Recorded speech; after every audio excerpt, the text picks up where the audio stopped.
Queridísimos amigos, ¿cómo están? Muy buenas noches, bienvenidos a En Contacto. Es lunes 14 de julio. Son las 8 de la noche con un minuto. Les saluda Rubén Luengas, pastor Delgado. Pues nada, este tipo de cosas que ocurren mucho en la zona donde él vive.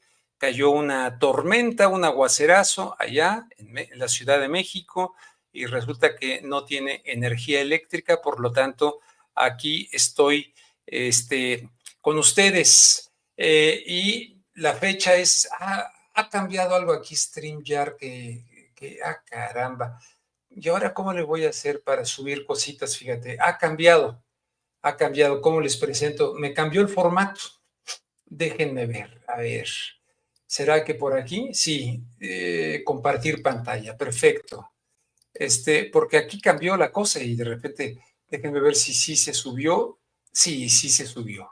Bueno, una fecha significativa, sin duda, la que estamos viviendo el día de hoy. Francia celebra el Día de la Bastilla o la toma de la Bastilla, como me la enseñaron en la primaria, con una convicción. Esto sí, no nos lo enseñaron en la primaria. Los gastos militares para el gobierno francés de Emmanuel Macron son sagrados. ¿Cómo irrumpe esta fiesta máxima por excelencia de la identidad francesa, evocando evidentemente la toma de la Bastilla, pero la Revolución Francesa?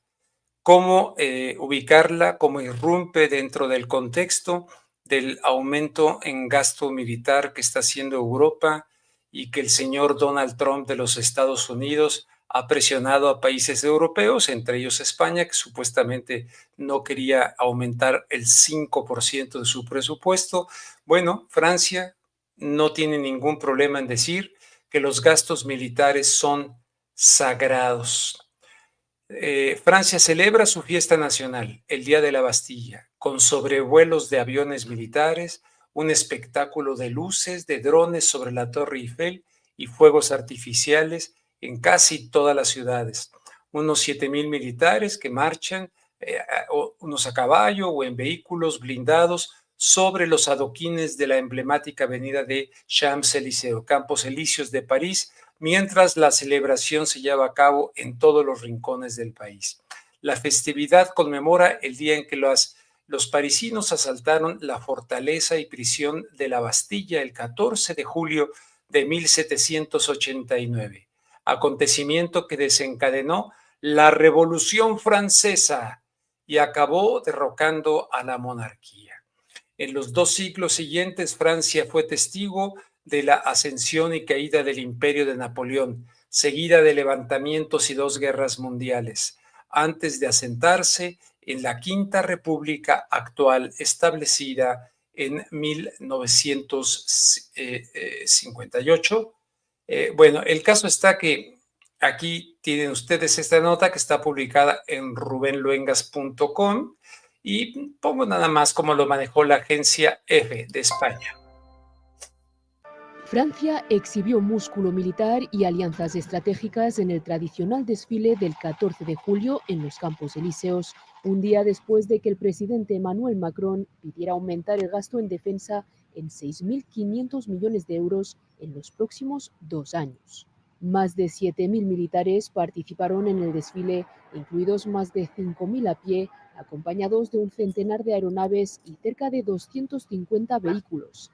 Entre ellos destacaron los aviones de combate Rafale, los cañones autopropulsados César y unidades con drones, protagonistas en los campos de batalla modernos como la guerra en Ucrania. Este año Indonesia fue el país invitado de honor. Su presidente, Prabowo Subianto, presenció el paso de 260 soldados indonesios y la famosa banda militar Gabundan. El país del sudeste asiático se ha convertido en uno de los mayores compradores de armas francesas, con pedidos recientes de cazas Rafale, aviones A400M y submarinos. Tropas finlandesas, una compañía belgo-luxemburguesa y aeronaves de Alemania, Italia, Reino Unido, España y otros aliados reforzaron la dimensión internacional del evento, y el desfile concluyó, como marca la tradición, con la Guardia Republicana a caballo. Bueno, Justamente como lo dice ahí la nota, todos los años Francia acoge a un invitado especial para el Día de la Bastilla. Y este año Indonesia, con el presidente Prabowo Subianto, espero haberlo dicho bien, en representación del mayor país del mundo de mayoría musulmana, que es también un importante actor económico y militar asiático. Recordarán que cuando fue invitado el presidente Donald Trump de los Estados Unidos, le impresionó muchísimo. Digo, pero ¿cómo?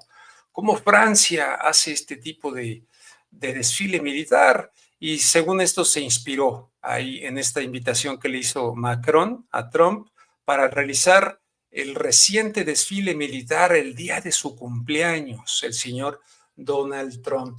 Les presento a nuestro invitado de esta noche. Él está en vivo, nada de que estamos grabando, estamos en vivo. Adrián Salvucci, desde la República Argentina, todavía la República Argentina. Mi querido Adrián, muy buenas noches. Gracias por aceptar la invitación. ¿Qué tal? Buenas noches, Rubén. Muchísimas gracias por tu invitación. Y sí, la Argentina es un país que está en vías de ser un no país. Probablemente ya seamos un no país. De todos modos, estas imágenes que estabas mostrando, y leí tu artículo, excelente artículo, aprovecho para felicitarte. Innegablemente las imágenes son lindas, igual que las imágenes del desfile que vimos hace unas semanas en Estados Unidos con Donald Trump. Toda manifestación que muestra el pundonor militar, como acabamos de ver en las Fuerzas Armadas de Francia, es lindo.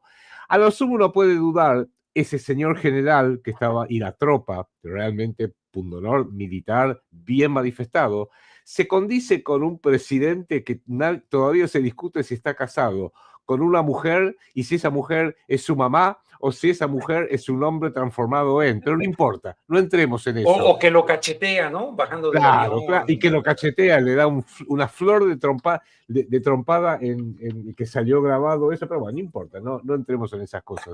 Yo de todos modos recuerdo lo que me decía uno de mis grandes mentores, mi gran profesor, en cierta manera, fue un francés que se llamaba Jacques Desmayeux, y Jacques Desmayeux, que había nacido en Marsella, en Francia, hace muchos años ya fallecido, Jacques Desmayeux, fue nombrado por Juan Domingo Perón como el decano de la Escuela Superior de Conducción Política del Movimiento Nacional Justicialista de Juan Domingo Perón en los años 40 y 50, y fue el que elaboró doctrinariamente la tercera posición, que no tiene nada que ver con la tercera vía de Tony Blair y de los socialdemócratas de la London School of Economics. De todos modos, este gran francés decía, no hubo una revolución francesa, fue parte de una continuidad de una gran subversión francesa. Subvirtieron todos los valores, armaron un mito que no se condice con la realidad. Él, por ejemplo, daba el siguiente dato. Se habla de la heroica toma de la Bastilla. Y decía, sin embargo, ¿sabes cuántos prisioneros había en esta prisión terrible de la Bastilla cuando fue tomado por el heroico pueblo francés? Había 7 reclusos. 3 de los cuales tenían más de 70 años, otros estaban tan enfermos, 2 estaban a punto de largarlos, y la propia prisión ya había sido marcada para demolerla, la iban a tirar abajo. De manera que es todo parte de un mito, y es interesante ver esto, porque la Revolución Francesa es un mito dentro de una serie de hitos, antes de la Revolución Francesa que vino, y la consolidación de la masonería británica, francesa, el Gran Oriente francés, que ya había sido fundado, se había unido había sido alimentado por la Gran Logia de Londres, que se consolida en 1717, después en 1728 se consolida el Gran Oriente francés, y sí, como decía Jacques Desmayeux, mi profesor, la Revolución Francesa la hicieron los ingleses, porque es parte de una gran, claro, eso es parte de una gran subversión de toda Europa, en la cual Inglaterra, la pérfida Albión, como siempre, tuvo una parte descollante. Pero también él agregaba, no solamente hay que entender estos pasos anteriores y verlos como son realmente, este guión oculto, también entender que en ese viaje hay que ver lo que vino después, la revolución bolchevique de 1917, que está súper inspirada en la subversión que ya había iniciado la Revolución Francesa de 1789. Y así sucesivamente, y en eso estamos trabajando con mi colega Enrique Romero para hacer una serie de programas dedicadas a los guiones históricos, a los guiones políticos, y justamente, si vemos que son guiones, empezar a entenderlos y preguntarse, ¿quién es el guionista? Es como cuando tú ves una película, decís, qué buena película esta, The Matrix, V de Vendetta, qué buena película. Pero en realidad la película no es que los actores se encontraron de casualidad y dijeron, vamos a hacer una película y salió Matrix, qué bueno. No, hay un guión. Y cuando hay un guión bien elaborado, es porque en algún momento hubo un guionista que lo elaboró, lo pensó bien, lo articuló, y después un director que dijo, bueno, vos decís esta parte, tú dices aquella otra parte, tú dices la otra, y lo vamos a ir haciendo secuencialmente, sin apurarse demasiado ni nada. Este guión, con esto redondeo, está hecho en tiempos geopolíticos. Es un guión que abarca no un par de horas, un par de días como una película, o un par de años cuando hay una parte 2 de una película. Este es un guión que viene ya llevando siglos en su preparación y siglos en su ejecución. Adrián, en Estados Unidos hay un libro excelente que se llama Lies My Teacher Told Me. Las mentiras que me dijo mi maestro. Es muy bueno, te lo recomiendo si no lo conoces. Lies My Teacher Told Me. Pero me acordé de este libro porque ¿cómo que la Bastilla había 7 personas? ¿Cómo que la hicieron los ingleses? O sea, ¿me mintieron mis maestros lo que aprendí de la Revolución Francesa? Bueno, espera, es que todo relato histórico, en lo más primitivo, siempre tiene algún mito, no solamente no verificable, sino absolutamente falso. Yo fui al colegio en Nueva York y uno de los mitos que nos enterábamos es que George Washington never told a lie, jamás dijo una mentira, porque cuando le preguntó el papá, ¿quién cortó ese árbol de cerezas y estaba por culpar a un negrito? Salió George Washington chiquito y dijo, padre, no puedo mentir. Fui yo. ¡Qué heroico! Son los mitos, ese es un mito obviamente simple e infantil, pero hay otros mitos, otros guiones que los solemos tomar como evidentemente hace el pueblo francés por real, y en realidad en esa gran subversión sí se sacó un rey, el rey Luis XVI, que estaba ya muy corrupto, estaba muy excedido, pero se quebró la columna vertebral del cristianismo. En Francia, que era la hija predilecta del cristianismo, le cortaron la espina dorsal y a partir de ahí los simpáticos revolucionarios rompieron todas las estatuillas de las grandes catedrales en París, en Amiens, en Reims, en Chartres, hicieron una destrucción total y a partir de ahí empieza la descristianización total y absoluta de Europa, que no se hizo de un día para otro. Justamente los guiones requieren de décadas y, ¿por qué no?, de siglos para llevarse a cabo.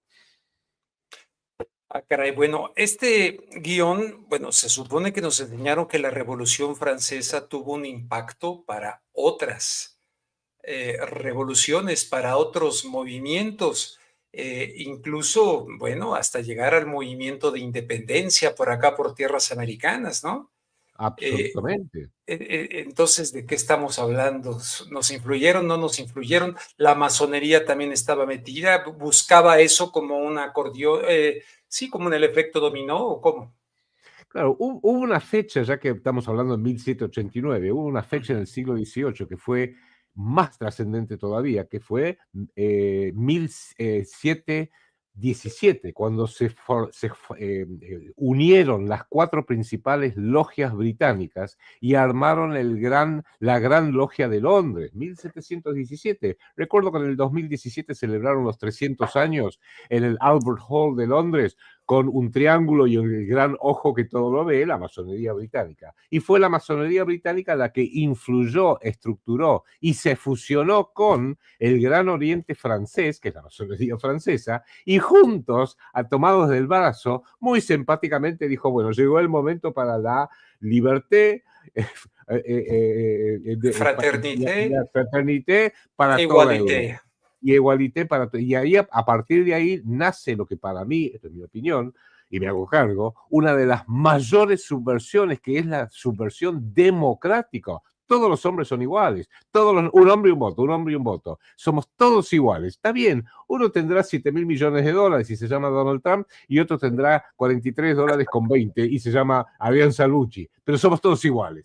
Es una farsa total, y justamente se empezó a quebrar el orden jerárquico del poder, que aunque comete muchos errores, Luis XVI fue un ejemplo de ello, muchos excesos, pero sin embargo cuando la humanidad pierde un orden jerárquico donde cada uno se hace cargo de lo que debe hacer, porque lo conoce, porque ha sido instruido para ello, y cada uno se hace cargo según su capacidad, su inteligencia, y muy importante, esto es un mensaje para los hombres, muy importante, según su voluntad. Lo que realmente distingue históricamente al hombre en Oriente y en Occidente es que el hombre manifiesta la voluntad. Cuando se vino abajo tanto eso, que se dijo, como el Gran Oriente, por ejemplo, del francés, empezó a incorporar a las mujeres dentro de la masonería, se feminizó tanto, terminó en el gran movimiento feminista que todos conocemos, porque todavía sigue causando estragos en el mundo, y que es básicamente, no es que yo al menos que esté diciendo, no, la mujer que se dedique a barrer y a cuidar a los chicos, no, eso es estúpido. Justamente, la mujer y el hombre son distintos. Entonces, ¿cuál ha sido el resultado? La mujer se masculinizó y el hombre se feminizó. O sea, tenemos un mundo catastrófico, no me importa que sea México, Argentina, Estados Unidos, cualquier país europeo, porque justamente la base del orden social histórico perdió sus raíces, y esas raíces en definitiva tienen que estar inspiradas en Dios. Pero no, Dios no existe. Hay que leerlo muy bien y a fondo a René Descartes, a Rousseau. Rousseau en el contrato social nos va a decir no, y Mirabeau, Danton y Robespierre dijeron no, lo único que vale es la sagrada política, la sagrada organización de la política, por supuesto, entre izquierda y derecha. No olvidemos que izquierda y derecha nace de la Asamblea Nacional de Francia, en la Revolución Francesa. Los que eran menos conservadores y más revolucionarios se sentaron a la izquierda, en el gran salón de la Asamblea Nacional, y los que eran más conservadores y querían volver al ancien régime, al viejo régimen, se sentaron a la derecha. Y esa estupidez sigue vigente hasta el día de hoy en Argentina, en Europa, en México, en Estados Unidos. Adrián, siempre se ha mencionado el papel de la masonería en la Revolución Francesa. ¿La masonería es unívoca? Es decir, cuando me refiero a unívoca, ¿es de una sola pieza? ¿O tiene diferente? ¿Se pelean entre ellos, entre logias, entre corrientes? ¿La escocesa con la yorquina? ¿O cómo está este tema? Es que la naturaleza del hombre, sea en lo individual o en lo colectivo, siempre es no estar de acuerdo en todo, y siempre es dirimir los conflictos, pelear.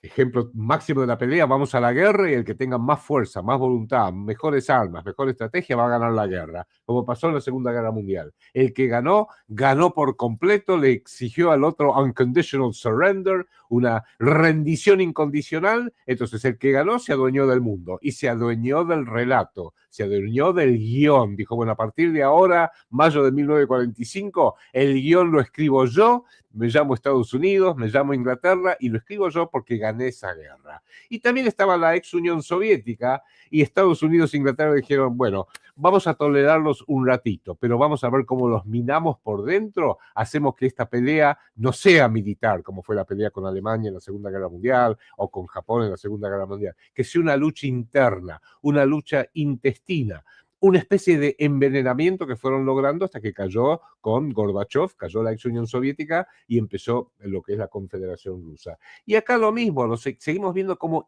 las luchas intestinas. Yo uso mucho esa frase porque, por ejemplo, tú sabes que hubo un gran atentado, un terrible atentado, aquí en Argentina, que ahora se están por cumplir 31 años, que fue el ataque a la sede de la AMIA y la DAIA. La AMIA es la Asociación Mutual Judía en la Argentina, y la DAIA es la Delegación de Asociaciones Israelíes en Argentina, que es, digamos, la embajada paralela de Israel en Argentina. Se dijo, bueno, lo hizo Siria, pero después que se dieron cuenta, no digamos Siria porque el presidente en ese momento, Carlos Menem, venía Era de sirio. Siria.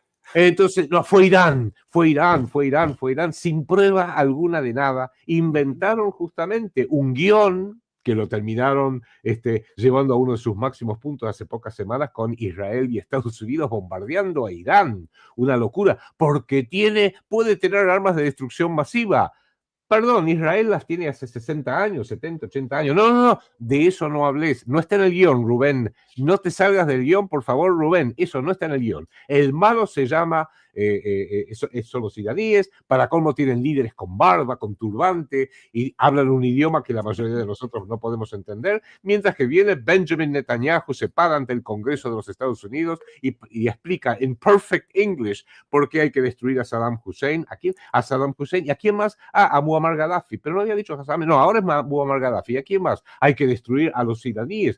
Pero no era que había que... No, hay que destruirlos a todos y yo les garantizo, I can guarantee, que una vez que nos sacamos de encima a la Unión Soviética, a Saddam Hussein, a Muammar Gaddafi, ahora a los iraníes, va a haber paz en todo el mundo. Es un guión y la mayoría de la gente no es que no lo ve, lo intuye, pero como es un guión que se lleva adelante lentamente, es difícil mantener la continuidad. Es como si tú me dijeras, che, me hablas de la película The Matrix, me gustaría verla porque nunca la vi. Bueno, ven a mi casa y yo la prendo, te muestro 15 minutos y te digo, bueno, ahora vamos a salir a dar una vuelta. No, pero no, vamos a salir a dar una vuelta. Te muestro después otros 15 minutos y digo, bueno, ahora vamos a parar y vamos a ir a cenar. No, pero no, ahora vamos a parar, nos vamos a ir a cenar y vamos a tomar una cerveza. Y después al final ya no entendés la película porque estás tan fracturada, tan poca continuidad, uno se ha distraído con tantas otras cosas y es así como van progresando, muy entre comillas, o involucionando, los guiones que mantienen los máximos dueños de este planeta, que no son públicos, no son un presidente Macron o un presidente Trump, ni siquiera es un presidente Vladimir Putin o un presidente Xi Jinping. Siempre hay algo detrás como decía Disraeli, el gran primer ministro de la reina Victoria en el siglo XIX en Inglaterra, decía, el mundo es manejado por operadores que siempre están detrás del telón, nunca los ves. ¿Y por qué están detrás del telón? Porque los que están delante del telón están ahí un rato. ¿Cuánto duró Trump? 4 años. Y ahora volvió, le robaron las elecciones. ¿Cuánto va a durar? Bueno, 4 años más, listo. ¿Y después qué? Después nada. Va a venir, no sé, vendrá J.D. Vance, tendrá que pelear una elección con todas las trampas que ponen eso y se tendrá que ir, mientras que un plan geopolítico como los que hacen los guionistas planetarios requiere de continuidad como mínimo durante todo el tiempo que tú vivas. Y como uno se termina muriendo, fíjate a Henry Kissinger, llegó a los 101 años, pero se murió. David Rockefeller, 103 años, pero también se murió. Bueno, ya no importa cuánto dure el individuo, lo que importa es que el club de los guionistas se mantenga y vaya consiguiendo su reemplazo. Ahora Klaus Schwab, ya él sabe que tiene que ya imponer su reemplazo en muy breve plazo y tiene apenas 86, 87 años, porque justamente la planificación geopolítica trasciende los límites del tiempo. Y hoy en día nos dicen, no, te equivocaste. Democracia, cada 4 años elegí un presidente en México, cada 4 años uno en Argentina, uno en Estados Unidos, peleense, luchen, griten, insúltense y por supuesto, eso es todo no cortoplacista, súper cortoplacista. Y en ese guión de los Estados Unidos, porque decías si Vance podría sustituir a Donald Trump, ¿sería muy pronto para ese ejemplo clásico que tú das de la bicicleta y ahora empezar a llegar al fondo y pedalearla por mal llamada izquierda? Porque el Partido Demócrata no es de izquierda, ¿no? Pero, y que de repente nos vengan ahí con alguna figura, no sé si el gobernador de California, qué sé yo. Newsom. Mira, tú estás diciendo algo muy importante ahí y tiene que ver con Francia porque Francia está sujeto a esto y Francia es un poco el generador de esa gran izquierda ideológica, ya hoy devenida en una socialdemocracia internacional. No es casualidad que de la misma forma que la masonería británica en 1789, en los años anteriores, disparó la Revolución Francesa que causó estragos mundiales desde Europa, que justamente esa posición, esa socialdemocracia ideológica que se consolida en Francia, luego en este siglo, en el 2002-2003, vuelve a Inglaterra. ¿Y qué hace Inglaterra con Tony Blair y con la London School of Economics, con un ideólogo que se llama Anthony Giddens? Dicen, bueno, vamos a internacional la socialdemocracia, lo vamos a llamar tercera vía, no lo llamaron tercera, porque tercera posición es la de Juan Domingo Perón, que nació en realidad en Italia y en Alemania en el siglo XX, que decía ni la izquierda ni la derecha. No me gusta la izquierda porque insectifica a los pueblos, y no me gusta la derecha porque son todos usureros, usurpadores. Entonces, decir una tercera posición es algo distinto, mientras que la tercera vía de Tony Blair y de este mundo, que es lo que hoy está implantado en todos los países, México y Argentina incluidos, es que una amalgama, bueno, saquemos lo que podemos rescatar de la izquierda moderada, juntémoslo con lo que podemos rescatar de la derecha moderada y controlamos lo mismo, que por eso yo te daba antes que empezar el programa, el ejemplo de andar en bicicleta. Cuando tú andas en bicicleta, decís, bueno, me siento en la bicicleta, más o menos sé cómo se maneja esto, con el pie izquierdo, por ejemplo, aprieto el pedal hasta abajo. Listo, y la bicicleta se mueve y va para adelante y tú mantienes el equilibrio. Ese tiene que ser tu talento, saber equilibrarte, es saber andar en bicicleta. Pero cuando el pie llegó abajo de todo, el pie izquierdo, no podés seguir pedaleando por izquierda. ¿Qué haces? Pedaleo con el pie derecho y lo aprieto hasta que llega abajo. Y cuando llegó abajo y la bicicleta aumentó su velocidad y empieza a andar bien y yo me mantengo ahí equilibrado, y bueno, tengo que volver a repetir el proceso. Manejo por izquierda. Y ese es el sistema político en México, en Argentina y en Estados Unidos. Manejemos por izquierda, Joe Biden. Bueno, ahora manejemos por derecha, Donald Trump. Y a lo mejor el próximo, porque Kamala Harris no sabía la había. Y antes de eso, ¿qué era? Ahí manejemos por derecha, George Bush. Bueno, ahora manejemos un poco por izquierda, Barack Obama. Bueno, ahora manejemos por derecha. Y así es como van llevando adelante, porque son no solamente los dueños de los dos pedales, son los dueños de la bicicleta. Y la bicicleta somos nosotros, porque llegado el caso, ¿qué es la bicicleta mexicana o la bicicleta argentina o la bicicleta estadounidense? Es la nación de México, con toda su historia, su cultura, su religión, sus valores. Y lo mismo para Argentina, es la nación argentina, y lo mismo para Estados Unidos. Y no es casualidad que lentamente vemos como los valores. Yo me crié en Estados Unidos a partir de 1957, era muy chiquito, tenía casi 5 años, nací en 1952. Los valores que había en Nueva York, aún en Nueva York, eran infinitamente mejores de la basura que hay hoy en día. Lo mismo en Argentina, lo mismo en México. Entonces, alguien, evidentemente, el guionista, está muy interesado que los pueblos sean cada vez más decadentes, cada vez más estúpidos y cada vez menos despertables.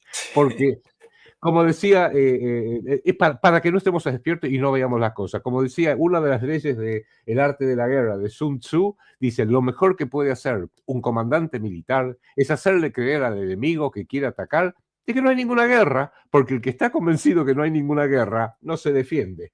Y es lo que están hecho con nosotros, en definitiva. Adrián, tú tuviste la fortuna de tener este profesor francés y me imagino que otras fuentes también. Nosotros que no tuvimos nada de eso, por ejemplo, allá en Estados Unidos, cuando vivía allá, mis hijos iban a una escuela Waldorf, donde me emocionó mucho que decían el periodo de las revoluciones, la rusa, la francesa, etcétera, se las enseñaban a los muchachos cuando están atravesando la cuestión de los barros, cuando hay una revolución interna en su cuerpo, porque pueden entender todavía mejor aquellas revoluciones. En fin, me entusiasmó mucho esa idea. Y en lo que tú nos cuentas aquí, creo que pues, nos invita siempre a hacer un revisionismo tan criticado por muchos. ¿Cómo hacer ese revisionismo? ¿A qué fuentes acudir hoy por hoy? ¿Quién además de ti puede hablar así sobre algo que está mitificado, que lo tenemos ahí endiosado como la Revolución Francesa? Claro, bueno, eso es muy importante. Han logrado con mucho éxito endiosar un mito falso, vuelvo a insistir, porque no hubo no se tomó heroicamente la Bastilla, por la Sí. sencilla razón que, vuelvo a insistir, había 7 prisioneros, de los cuales 2 eran muy viejos, uno estaba muy enfermo y los otros aprovecharon para salir rajando y irse a su casa. Pero lo importante es tener el mito. Casi todas nuestras historias son historias acartonadas, o sea, Sí. están basados en un mito. Uno de los peores mitos que afecta a México y afecta mucho más a Argentina es que creer que nuestras guerras de independencia en la Argentina, el general José de San Martín, Bolívar, Miranda, los grandes popes que nos dieron la independencia, en realidad fue una subversión británica, porque los ingleses decidieron que la forma de combatir al Reino de España era precisamente haciéndoles creer a todos los pueblos que no éramos colonias, no éramos como las 13 colonies originales británicas de Estados Unidos, que eran 13 colonias. Y empezaron con la fiesta del té de Boston, el Boston Tea Party, fue uno de los sitios que empezó la guerra de la independencia, porque dijeron, estos ingleses nos están diezmando. Entonces la guerra de independencia norteamericana fue bastante heroica, hay que estudiarla porque fue bastante heroica. A nosotros dijeron, no, perdón, el enemigo de ustedes es España, pero si nosotros no éramos colonias de España, éramos provincias de España, y el virreinato que se forma en 1776, fíjate qué cerquita de la Revolución Francesa, en mi parte del país, era el virreinato del Río de la Plata, donde no venía un dueño privado o semiprivado a llevarse toda la riqueza del Perú, de Bolivia, del Paraguay, de Argentina, no. Venía como representante del rey de España. Cuidado con eso. Había leyes que eran muy justas. Había leyes en contra de la corrupción, por ejemplo, que se le tomaba a cada virrey, que cuando ingresaba como virrey, se decía, bueno, usted ingrese cuáles son sus bienes, y los describía, y cuando se iba, si se iba con más bienes, tenía que explicar, usted cuando entró declaró $100,000, ¿cómo es que ahora se va con $500,000? Para dar un ejemplo medio ficticio. Eso lo tenemos que entender, porque nos impusieron el mito británico. Tú sabes que, nuevamente, pocos años antes de la Revolución Francesa, si en 1717, como dijimos, se consolida la masonería británica con la reunión de las 4 logias principales y prepararon The Great Lodge of England, la gran logia británica, unos poquitos años anteriores a 1717, 1711 para ser exacto, una persona anónima escribió un libro que decía, una propuesta, en Inglaterra, en Londres, una propuesta para humillar al Reino de España, 1711. Y ni siquiera está firmado por nadie conocido, dice, libro redactado por un destacado caballero inglés. Ok, en Londres, ok, cerca de la zona donde está el The Temple, donde está la sede hoy mismo de la masonería británica. Y este libro, que ni siquiera es un libro, Rubén, es un opúsculo que se llama Una propuesta para humillar al Reino de España. Decía, para humillar al Reino de España tenemos que hacer que sus provincias en América, que es la base de la riqueza de España y del imperio español, se rebelen contra España. Y esa es lo que, sin quererlo, por su ignorancia, porque eran militares o lo que sea, es lo que hicieron Miranda, es lo que hizo Bolívar, que me perdonen los argentinos y los chilenos, es lo que hizo José de San Martín, que por algo terminó exiliado en Francia, José de San Martín, porque lo terminaron rechazando aquí en la propia Argentina. Y hasta el día de hoy en los colegios nuestros nos enseñan, el gran enemigo es España. No, el enemigo de Argentina y de todos los países de mi región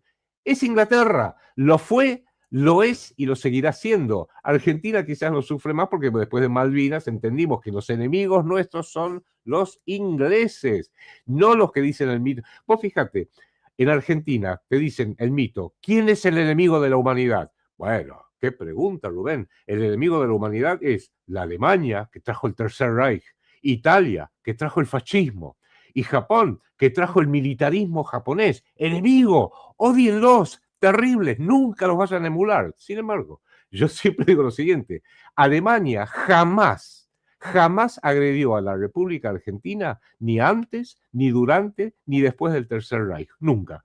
Italia, yo soy hijo de italianos, Salvucci, imagínate, Italia nunca jamás agredió a la Argentina. Japón, Jamás acá las tintorerías son famosamente japonesas. Sí, pusieron muchas tintorerías y algún restaurante japonés, nada más. Sin embargo, los héroes, esos son los malos, pero los malos son amigos míos. Y los buenos, Inglaterra, en el caso nuestro, nos agredió una y otra vez y hoy ocupa las Islas Malvinas. Estados Unidos, urdieron todos los golpes de Estado, sean financieros, sean militares, sean lo que sean, la propaganda de la República Argentina. El Plan Y, Cóndor. claro, el Plan Cóndor. Y la ex Unión Soviética, que era otro de los buenos de la Segunda Guerra Mundial, toda la guerrilla de Argentina, del Perú, de Bolivia, vino o directamente desde Moscú, cuando era la ex Unión Soviética, o a través de su triste payaso, el representante de Fidel Castro cuando estaba, que hoy pobre Cuba está sufriendo las consecuencias de eso, de una forma muy injusta, innegablemente. Por eso son todas historias acartonadas, son guiones. Y permitirme agregar solamente una cosa, porque Sí. nos permite graficarlo. Hoy en día uno dice, pero no, ¿cómo va a decir esto Salvucci? Si yo miro las noticias, si tú Claro. lees historia y profundizas, es otra cosa. Pero la mayoría de la gente dice, no, yo sé lo que pasa en el mundo, Rubén. Miro las Sí. noticias todas las noches, miro a CNN, miro a Fox News, pero no nos damos cuenta que las noticias también no son información, son un gran show. Tú has visto seguramente a CNN. Y CNN tiene una propaganda que a mí me hace reír, porque una de sus periodistas se llama Christiane Amanpour. Amanpour. Amanpour, que habla muy bien, etcétera, etcétera. Sí, sí, sí. Y cuando pasa Amanpour, en pequeños trocitos, haciéndole entrevista a Bill Clinton, una entrevista a, qué sé yo, a Keith Starmer, una entrevista a Emmanuel Macron, pero es ella la que habla.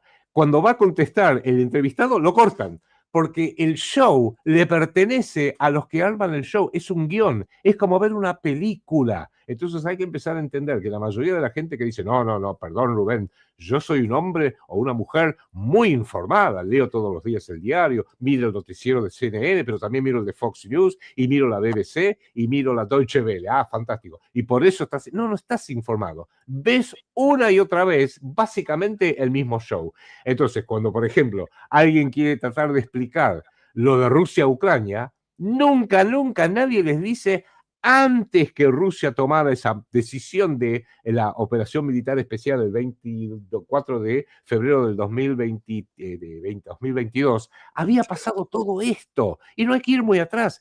En los previos 15 años había pasado todo esto. Y cuando uno quiere hablar de Palestina, nadie te dice, no, pero antes del 7 de octubre del 2023, qué terrible.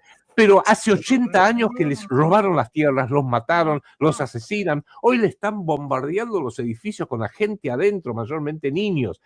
Hasta lo están diciendo los grandes medios, pero todo el mundo dice, y bueno, son musulmanes. ¿Qué valor tiene? Habría que poner la tasa de cambio. ¿A cuánto está el dólar hoy? A tanto. Ah, perfecto. ¿A cuánto está un estadounidense? Vale como 100.000 palestinos. ¿A cuánto está un israelí? 1 millón de palestinos. ¿A cuánto está el peso mexicano? Bueno, 100 o 1.000 palestinos, y un argentino, ¿cuánto vale? 0, la cabeza de un palestino, nada más. Tiene muy poco valor, porque el guión es acostumbrarnos a aceptar mentiras sin poder razonarlas, porque la gran victoria de este enemigo guionista es que nos ha programado para no pensar, para nunca pensar con el cerebro propio. Absolutamente, y por lo tanto se genera aquello que se conoce como disonancia cognitiva, ¿no?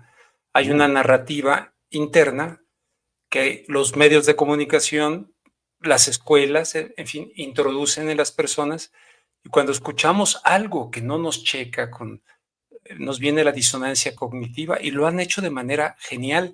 Y yo creo que ahora con inteligencia artificial, neuromodulación, etcétera, lo van a hacer todavía mejor, ¿no? Hasta lo han llegado a propagandizar. Vos sabés que me estaba acordando mientras tú hablabas. Hay una película bastante antigua, no me acuerdo el nombre, de Richard Nixon. Y la película se centra obviamente en Watergate. Y lo mostraba a un Richard Nixon al borde de un psicópata, un loco, un tipo irracional. Algunos de sus colaboradores irracionales totales. Y uno diría, y yo siempre decía, pero vos sabés que el secretario de Estado de Richard Nixon se llamaba Henry Kissinger. Y Henry Kissinger no lo ponían de un costado. No, Henry Kissinger también se quedaba en un costadito diciendo, ay, qué terrible este Nixon, qué loco que está, qué tremendo. Y después cuando Richard Nixon tiene que terminar diciendo, por cadena nacional, al pueblo norteamericano, lamentablemente he tomado la decisión que tengo que renunciar. Y Henry Kissinger quedaba ahí como diciendo, pucha, qué lástima, porque saben hacer el guión para falsificar un hecho histórico que lo vivimos todos, porque todos lo vivimos. Pero está la confusión, está la sobrealimentación de datos que uno se confunda. Vos y yo nos confundimos y nos dedicamos a estudiar esto. Imagínate el pobre obrero que va a trabajar a la fábrica y que tiene que tomar el colectivo, el tren, tratar de ver cómo llega a fin de año, no me importa que vive en México, Chile, Argentina o Estados Unidos, da lo mismo. Entonces cuando le dicen, ¿y qué pensás? Y pienso lo que no es lo que yo pienso lo que ya me explicó CNN, o lo que ya me explicó Fox News, o lo que ya me explicó la BBC, que son muy serios, o The Economist, o The Washington Post. Entonces siempre uno asume, adopta el pensamiento, el guión, que uno diría, ¿y el guión de quién viene? Bueno, empecemos a averiguar quién es el guionista, porque ahí vamos a poder decir, ah, era este tipo, y ahí podemos decidir, ¿es un guionista bueno? ¿Es un guionista malo? ¿Es un guionista que dice la verdad? ¿O es un guionista falsario? ¿Tú te acuerdas de esa película fantástica de 1939 que se llamaba El Mago de Oz, The Wizard of Oz? Claro. Donde está Dorothy y cuando llegan al templo, que en realidad es una película muy simbólica porque The Yellow Brick Road era el camino del oro. Y después llegan a Emerald City, la ciudad de Esmeralda, que es Nueva York, sin decirlo así, que era la ciudad del dólar verde. Y cuando llegan ahí y está en una imagen tremenda, el mago hablando con una imagen televisiva gigantesca, a los gritos, gritándoles, dándole órdenes, de repente el perrito de Dorothy se acerca un poquito, corre la cortina y descubre que el que estaba haciendo todo ese despelote es un viejito con micrófono, con parlante, y termina dándose cuenta y el viejo se da vuelta y dice, no le preste nada de atención a ese hombre detrás de la cortina, sos vos. Quedó desenmascarado. Bueno, esa es la tarea, esto doy un ejemplo infantil, esa es la tarea de Rubén Luengas, de Adrián Salvucci, y todo lo que tratamos de hacer esto es de correr la cortina y decir, este es el mentiroso. Y hoy hay un mentiroso planetario, e insisto, no es casualidad, perdóname que lo diga así, 30 segundos nada más, No, lo que quieras. No es casualidad que los dos principales focos que pueden derivar en una guerra mundial sean Palestina, a cargo de un sionista, y Ucrania / Rusia, a cargo también, en el caso de Ucrania, de otro sionista de la misma tribu, pongámoslo así. Y lo más notable, y uno diría, bueno, pero alguien tiene que haber que lo saque. Donald Trump los puede sacar. Es más, Donald Trump lo sentó a Zelensky hace apenas unos meses y le dijo, vos que nos querés llevar a la Tercera Guerra Mundial, dejate de joder, es terrible. Y yo mismo pensé, bueno, ahora va a renunciar este tipo.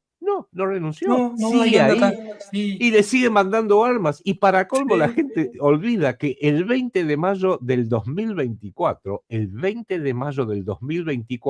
terminó su mandato presidencial. Y no hubo elecciones y está todo bien. ¿Por qué? Y porque Zelensky es inamovible. Ni Donald Trump lo puede mover. Y uno diría, y Bibi Netanyahu, que está asesinando a personas a balazos de la forma más genocida, repulsiva, imaginable, y nadie lo puede sacar tampoco. Entonces, cuando hay dos personas inamovibles, es porque en algún lado hay alguien por encima que es mucho más inamovible, y creo que ese alguien, chiquitito el grupo, pero increíble e inimaginablemente poderoso, son los dueños del mundo. Y los dueños del mundo, no voy a cometerle estupideces, yo vengo bregando para que no se cometa esta estupidez, es decir, son los judíos, no son los judíos, son los sionistas. Distingamos comunidad judía, religión judía, el sionismo ideológico supremacista y el Estado de Israel. Son 4 categorías que están interrelacionadas, sí, pero hay que saberlas distinguir para que no vuelvan a pagar justo por pecadores, como pasó en el siglo XX con la Alemania nazi, porque los alemanes yo creo que identificaron una parte del problema, lo identificaron, por lo menos le pusieron cascabel al gato, pero terminaron pagando justo por pecadores, el pobre tipo que Claro. tenía un negocio en Polonia o el que tenía un negocio en Frankfurt, que no molestaba realmente a nadie, le incendiaron las sinagogas, no, nunca hay que meterse con la religión de otro, eso no hay que hacerlo. Y hoy vemos que el resultado es, destruimos al que le puso cascabel al gato, y hoy están matando a millones y millones y millones de musulmanes, de cristianos, hoy están matando cristianos en Sí. Palestina, y nadie dice, bueno, collateral damage, daño colateral. En Siria.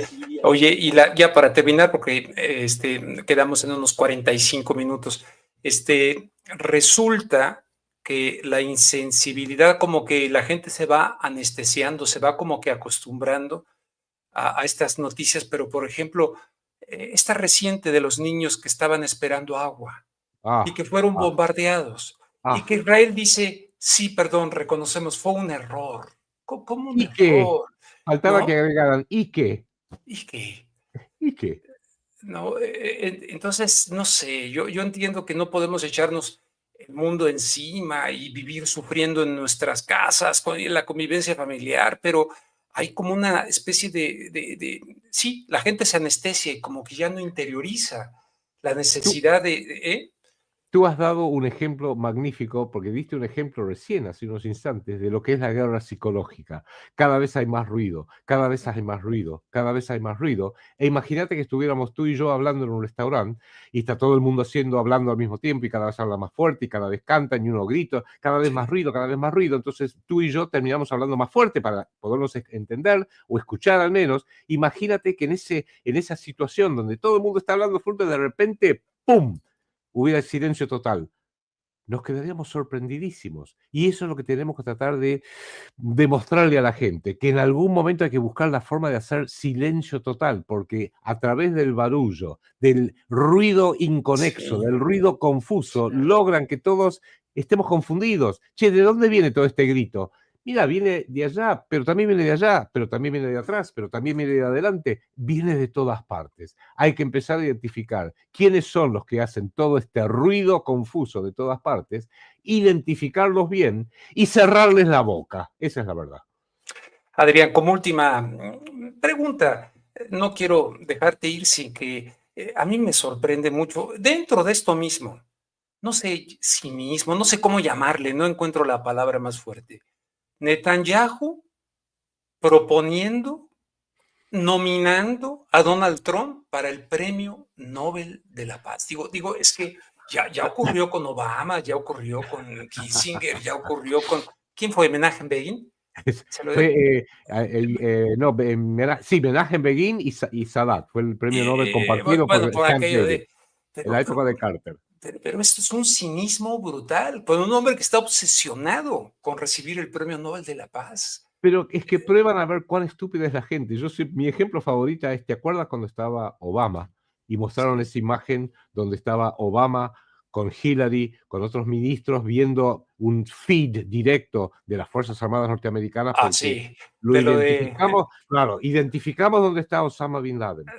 Lo fuimos a Sí, buscar, sí, entramos en el sí, sí, lugar donde estaba, lo baleamos, lo sí. matamos y nuestros heroicos pilotos de Black Hawk se llevaron el cadáver y nos fuimos. Pero alguien se olvidó de cerrar la puerta y se nos cayó el cadáver al mar. Uy, che, vos no cerraste la puerta. No, yo tampoco, pero... Y justamente el testigo del mayor crimen público de la historia, no de solo de Estados Unidos, del mundo, el 11 de septiembre, se nos cayó el cadáver. Qué lástima, che. Bah, sigamos con algún otro. Y porque quieren probar cuán estúpida es la gente, y por Sí. lo menos respecto del pueblo americano, no es muy estúpido, es recontra estúpido. Y no por culpa del pueblo norteamericano, o del pueblo mexicano, o del pueblo argentino. Es que el barullo es tal, y la velocidad es tan grande, y que es como si alguien te dice, estás pedaleando la bicicleta, bueno, pedalea cada vez más rápido, cada vez más rápido. Llega un momento donde va a decir, no, pará, ya no puedo, y te tira por una pendiente. Bueno, por más que pedalees, por más que mantengas el equilibrio, en algún momento vas a perder el control y te vas a estrolar contra una pared. Bueno, es lo que están haciendo en términos psíquicos en esta gran guerra psíquica que se llama Psíquica. Tercera Guerra Mundial. Adrián, pues te agradezco muchísimo, te mando un fuerte abrazo hasta la Argentina. No sé si quieras informarnos de algo sobre lo que estén. Ya nos dijiste que con Quique Romero están haciendo algo. Tienen ustedes un programa en el canal 22, me parece, de la Canal Argentina. 22 que se llama El Interés Nacional, que lo hacemos una vez por semana y después tanto Enrique como yo lo subimos a nuestros canales donde hacemos el programa. Y todos los martes, mañana por ejemplo, tenemos el programa El Interés Nacional en el canal de Cucú, el canal de Quique Romero. Y yo tengo una serie de libros y videos que cualquiera que tenga un interés en más información, que me mande un correo electrónico que ahí gentilmente lo has puesto en pantalla y le mando detalles completos. Bien, te dije que era la última. O esta sí es la última. Hay una versión por ahí que yo todavía no quiero destacar mucho, etcétera, pero están subiendo a inmigrantes indocumentados a un avión como de carga, atados, esposados, o sea, y por ahí han salido por ahí, me dicen, hay noticias, gente flotando del mar. Vaya, ¿será posible que estos tipos pudiesen estar haciendo vuelos de la muerte con los indocumentados? En Argentina hubo varios golpes militares, Sí, pero el último que corrió desde 1976 hasta 1983 estaba dirigido o conducido, empezó por el general Jorge Rafael Videla. Una de las cosas que se demostró luego, lamentablemente, es que levantaban a gente. Algunos eran guerrilleros, guerrilleros de izquierda realmente violentas, pero otros eran enemigos personales de... Cuando uno tiene poder total, miembros de una organización como el Ejército o las Fuerzas Armadas Argentinas hicieron estragos tremendos, y uno de los casos eran que metían a gente en los aviones, nadie se quería ser responsable de la desaparición, los famosos desaparecidos, y los tiraban al Río de la Plata. Chau y otra cosa. Sí, ya hay uno de los antecedentes históricos de eso mismo, lamentablemente fue dado en Argentina entre 1976 y 1983 durante el último gobierno militar. te tengo noticias, en México también se hizo Ya. en México los vuelos de la muerte. Adrián Pero Salvucci, muchas gracias, te mando un fuerte abrazo. a vos te mando un fuerte abrazo a ti y a toda la audiencia y quedo a tu disposición como siempre. Muchísimas gracias, Adrián Salvucci, desde la Argentina. Quedamos más o menos en este tiempo y creo que es suficiente para que ustedes puedan valorar, apreciar, sobre todo el investigar. El investigar. Yo voy a buscar sobre este tema de la Revolución Francesa vínculos, enlaces, etcétera, para que pudiéramos apreciar esto que nos acaba de comentar Adrián Salvucci, para no dar cosas así, ¡pum! Esta es la verdad. Tenemos que investigar, tenemos que buscar, tenemos que indagar. Y eso requiere decodificar, eso requiere desarmar, eso requiere sacar todo lo que nos han venido metiendo como verdad. ¿Y qué tal si no fue tal como... Ya, a mí, vaya, el romanticismo de la Revolución Francesa y liberté, igualité, fraternité, etcétera, etcétera. Bueno, estimados amigos, les invito para que nos acompañen el día de mañana, 8 de la noche, en Contacto por este canal. Les invito, por cierto, le quiero agradecer aquí a las... uy, no, ya no lo puedo poner. Ay, no sé por qué no lo puedo poner. Me hace falta, pastor, aquí para... pero alguien que ha dado un super chat aquí, lo agradecemos mucho, siempre toda la colaboración desde ese punto de vista, lo agradecemos y desde cualquier punto de vista, la difusión del trabajo, lo agradecemos muchísimo. Y pues nada, el día de hoy, el día bueno, les pongo nada más algo que por aquí dijo el señor Emmanuel Macron. Déjenme ver, les voy a poner. A ver, a ver. Ah, caray.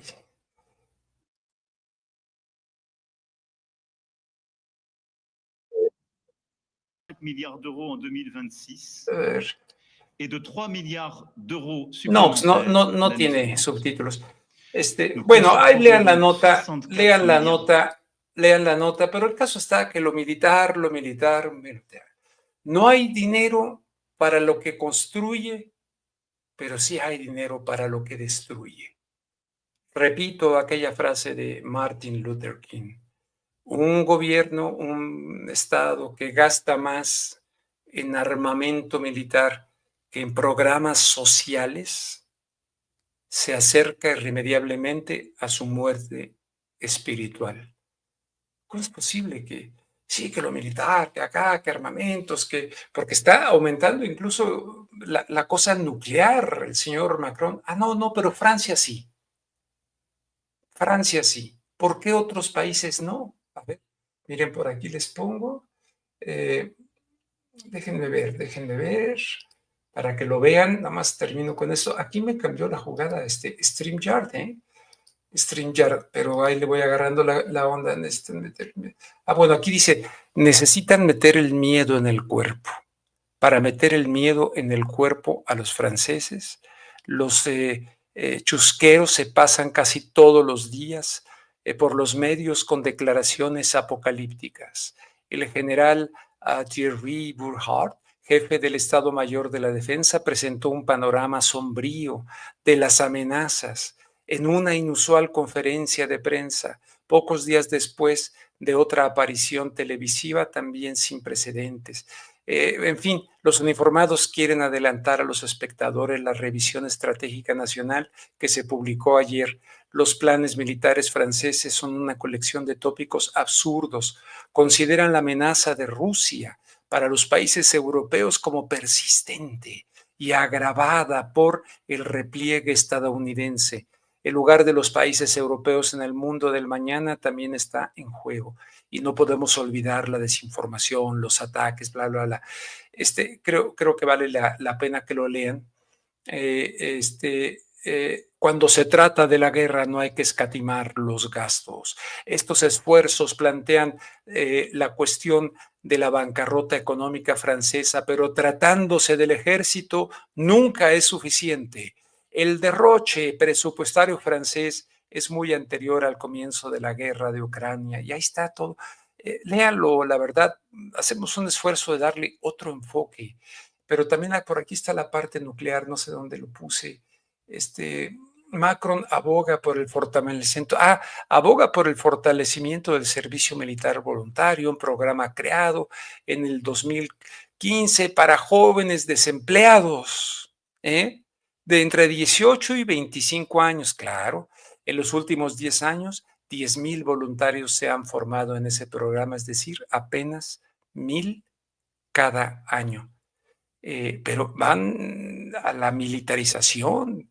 Y el señor Trump, que lanzó su desfile, y el señor Javier Becerra, que estuvo a cargo de la cuestión de la salud, antes como representante en el Congreso estadounidense, hablaban de el volver al draft obligatorio en los Estados Unidos, en fin. Entonces, una simple noticia como que la verán en televisión o la han visto ya y que tiran el rollito y que pasaron los aviones y que la bandera francesa y que el señor Macron habló del presupuesto, en fin, aquí en esta nota, rubenluengas.com, encuentra usted un enfoque distinto al que le dan en los diferentes medios. Y ya no se diga lo que nos acaba de comentar, analizar Adrián Salvucci. Ese es el esfuerzo cotidiano que realizamos, pero también les pido que acudan a la página. Lleva su tiempo buscar, indagar y presentarles una información distinta. Entonces, esto que dije al final, mañana quiero invitar a la persona que me lo comentó. ¿Estarán? ¿Se atreverán? ¿Estarán? Digo, perdón, pero hay que preguntárselo. Porque por ahí puso Pastor una noticia, ¿no? De alguien creo que salió en el mar con las cuestiones de, eran indocumentados. ¿Estarán en el gobierno de Estados Unidos? Perdón, pero hago la pregunta, es pregunta. ¿Y nadie se está enterando o se van a enterar hasta que salgan los cuerpos por ahí? Perdón, pero hay que preguntárselo. Más vale preguntárselo, porque vean lo que están haciendo con los palestinos. Para ellos la vida no vale nada. La vida de esas personas, ya lo dijo Adrián. Vean, hay videos horrendos, es como una guerra. Y se les están lanzando a señoras, a mujeres. Pero son mexicanos, son salvadoreños, son con lo mismo que decía del tema de que son árabes y de que se apellidan tal y tal. Para esos güeyes de allá arriba que se creen de sangre azul, que se creen, no sé, conectados con no sé qué cosas allá arriba, yo no descartaría en un momento dado el antecedente, lo hemos tenido aquí, vuelos de la muerte y órale, desaparecidos y ya. Porque si, ¿dónde los vamos a meter en México? ¿Dónde los vamos a meter en El Salvador? No caben en las cárceles de Bukele. Bueno, eh, vamos a tratar ese tema mañana. Un poco estoy buscando que haya datos más duros, ¿no? Pero en fin, hay algunas sospechas, ¿eh? Ojalá no fuese cierto, pero pues, alguna vez le preguntaron a Gandhi, ¿qué opina de la civilización occidental? Sería buena idea. Quiere decir que la civilización occidental ha hecho cualquier cantidad de barbaridades. El ser humano, en todas las culturas, hemos hecho cualquier cantidad de barbaridades. Y nos seguimos así. Entonces, cerramos los ojos, nos dedicamos. A mí que me encanta el tenis, por ejemplo. Vi este fin de semana el tenis. Excelente partido, tal. Pero no puedo dejar de informar de esto. Quisiera informarles del tenis, pero no lo puedo hacer mejor que ESPN y que estos y que el otros, ¿no? Habría que buscar algunos otros ángulos ahí interesantes sobre esto. Eso está, pero no podemos taparnos los ojos y vivir como si todo lo demás no existiera. Están ocurriendo cosas verdaderamente tremendas. Y los políticos se ocultan en esto que dijo, ¿quién es el guionista? ¿O quiénes hacen el guión? ¿Quiénes hicieron el guión para México? Sí, ¿quiénes hicieron el guión para México? Bueno, ándele pues, estimados amigos, les espero mañana, 8 de la noche en Contacto. Espero que tenga energía eléctrica el buen pastor y nos vemos hasta mañana. Gracias por estar con un servidor.